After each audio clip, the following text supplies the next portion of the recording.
Hi, I'm Erica from FarmSteady, and today I'm answering your most asked questions about the fermentation weight. Question number 1. What does a fermentation weight do? During lacto-fermentation, you don't need oxygen. All the activity is actually happening below the surface, so the fermentation weight is there to keep your veggies underneath the brine, away from the oxygen, so the lactobacillus can do its job. Question number 2. What makes a good fermentation weight?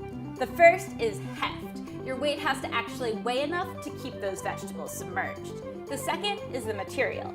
I like glass because I like experimenting with really bold flavors and really bright colors, like garlic, turmeric, things that if it was something that was porous, like ceramic, would kind of carry over to your next batch. Glass you can clean, and it's not going to bring over any of those flavors or colors from a previous batch to the next one. And the third, ease of getting in and out. As someone who kind of jerry-rigged a lot of different fermentation weight setups before I designed this one, I was constantly in a battle of getting something out of the jar. This one has a hole in it so that you can easily get it into your jar and then easily get it out when you're done fermenting. Question number 3.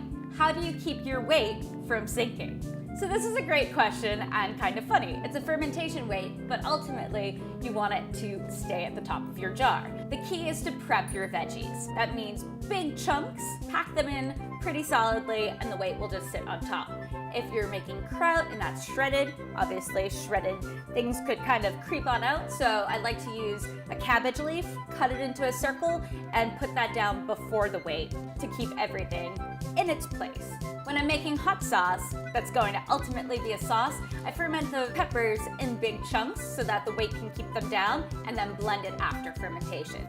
Once again, I'm Erica from FarmSteady. Thanks so much for tuning in. I want to make sure that your first ferment and your 10th ferment and all your ferments are great ones. Please keep those questions coming, subscribe to this channel, and tune in for more fermentation recipes and tips.